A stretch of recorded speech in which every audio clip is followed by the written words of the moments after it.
Aloha everyone, I'm Soraya Luturna. I'm one of the top real estate agents right here in Kailua-kona, and I specialize in helping people like you relocate to the Big Island, but also current sellers right here in the Kona area get top dollar for their properties and also luxury homes. Today we're going to talk about flash floods and how they're threatening dream homes on the Big Island, yet people are still purchasing those properties. Today we're going to talk about why that is. So let's get right into it. First, we need to understand flood areas, what they mean. So I'm going to show you a map of the Big Island so that you can see all the different flood areas kind of zoomed out. And then we'll go through what it actually means and how you can read one when you get one from your real estate agent. So let's get right into it. Anything that starts with the letter A or V is actually really high risk.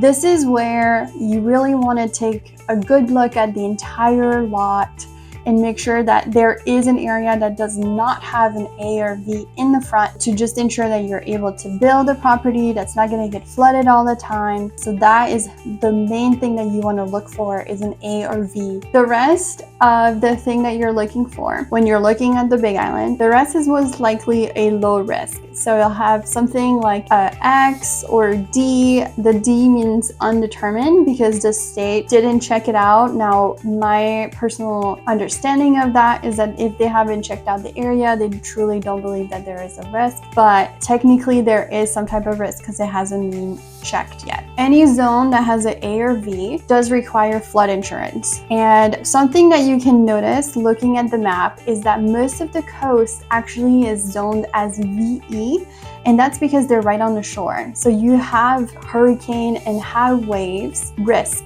in those areas. So it doesn't always mean that if you have VE that you're somewhere that has a really large flooding risk, but we'll get right into that. Another thing to note is that if you are in an evacuation zone, so if you're right on the shore and you're in a hurricane evacuation zone, you're always going to be in a VE flood zone. So there's a lot of condos that are in VE flood zones. That doesn't mean that you should assume that your condo is going to get flooded right away. But we'll get into what it actually means and the actual percentages. Another thing that you'll notice looking at the map is that most of the inside of the Big Island is an X. And that's typically viewed as a no flood risk. Now, one thing that we do for our clients is we always provide them a pre-purchasing package, which includes a flood map, a sea level map, any TMK, which is the tax map key information. We also give them county information that shows if there are any open permits, who did what work, all that kind of stuff. So let's understand the life risks as far as the different flood zones and what they mean and the likeliness. I think reading through this, you kind of just understand, okay, A and V, big risk, but what does that actually mean? So when you have an A in front, it typically means that 1% of the time for the entire year, there is a risk that you will get flooded of some kind. So you take a year, it's between 3 and 4 days out of the year that you have a risk that there will be some type of flood. VE is the exact same percentage of a chance of you actually getting flooded, but the difference is that the flood is caused by a wave. So wave velocity creating the damage. So think of the ocean. That's basically what that means. If it has just the letter V, it's the exact same thing, exact same percentage as far as 1% of the entire annual days that you could get flooded. But those are induced by a storm wave damage. So that means there's a lot of rain. The rain actually creates current or waves, and that is what will damage your property. So it's really important to know what the actual flood map key means, the legend.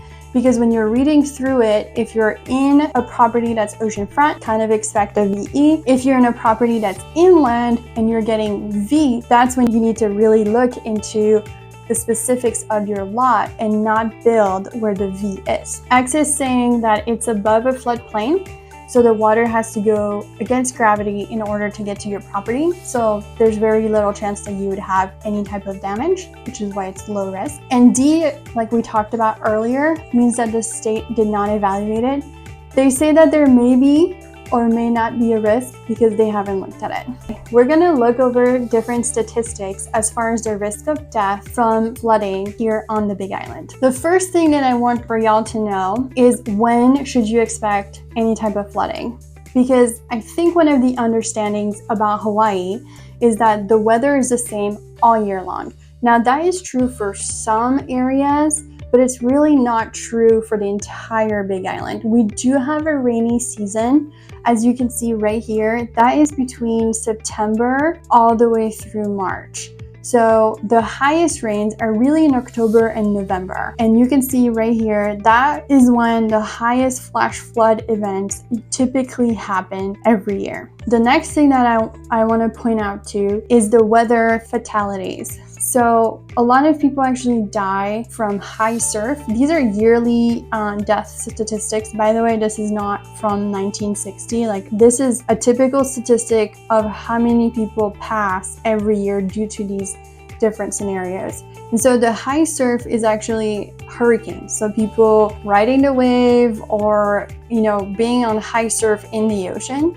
And as you can see right here, the flash flood type of death, there's only 46 of them. So it is a small chance of that happening, but it is something to keep note if you're looking at properties in those areas. And then the other thing that it does, it did kind of break down the causes of flash flood fatalities, and how if you were at home and you knew that there was a possibility of flash flooding, maybe try to avoid a couple of things. So one of them is the stream, which means that somebody actually went into a stream thinking that they could cross the stream, but they didn't, and they passed this way because the current is just way too strong. The second one is vehicle, which means that they were in a car driving and their car got stuck in some type of flood, and that's how they passed. The third way is inundation, which means that you're in your home, you're in a different area, and you didn't actually leave that area and you get flooded over there. And the third one is landslide. So you're maybe somewhere that's downstream of where you can see a large amount of body of water moving, and then earth just moves and takes you with them. So that's good to know, because those numbers are low and a lot of it is preventable, right? So stream and vehicle, it just means stay home, stay safe, try not to go out in the roads if you don't absolutely have to. And then the third one, inundation, try to get into areas that are higher up so that that doesn't happen to you. So why are people still purchasing properties that are in flood areas? That's a great question that I get asked all the time, especially when I send my clients the flood map. And the number one reason is really because properties are cheaper. And if you're looking at the east side, that's typically where there's a lot of those flood zones, and the properties are just so much cheaper than if you're looking on the west side. It's probably twice, if not 3 times as much, depending on the area as far as price. The other thing is typically those lots are much bigger. The ones that have the V zone on them, you're looking at properties that are 5, 10, 15 acres. And so some areas of the lot have a flood zone and others don't, right? They might be X, and that's typically where people will build a property, will be in the X zone. And another part of it is when you're looking at those properties that have a higher amount of acreage, they typically have a bridge, and you'll notice as you go shopping that some properties that have development, they'll have little bridges over ravines or gulches where the water goes. Maybe when you're visiting, it's dry, but when it starts to rain a lot and there's flash flood chances, that's where you see that little bridge actually get fully flooded. So most of the clients that I have sold to know the risk, but also they're aware that their properties are on solar most of the time if you're looking in those areas, and they have catchment. So if they stay in their home in the X flood zone, they're pretty safe, right? So they can just wait it out, maybe 3 days like we saw, the 1% chance out of the entire year. Just wait it out for 3 to 4 days at home. You still have power, you still have water, you're pretty self-sustainable. The other clients that I have that are still willing to buy in a flood map zone are people who are buying oceanfront properties. Now, the state has a lot of different rules as far as building when you own an oceanfront property.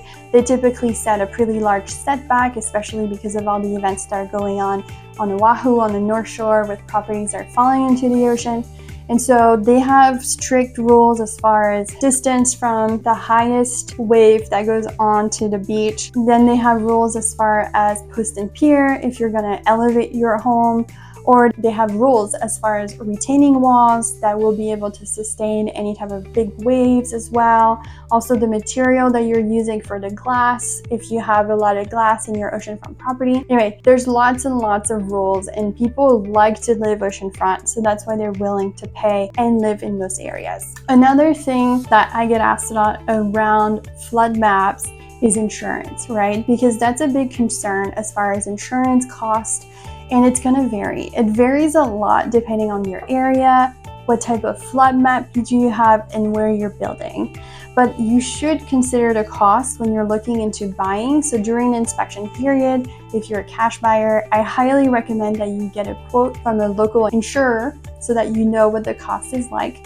If you're doing any type of loan, typically they require you to get insurance, so you will know right away, and you'll probably get tons of quotes to try and see what it costs. But those are the reasons why people are still willing to buy, is because it's still beautiful and not all of your property will be in a flood zone, so you still are pretty safe. All right, well, I hope this video was really helpful. Please subscribe to the channel, and we have a lot more information about the Big Island, buying on the Big Island, and what it's like to live here. So I hope to see you on another one.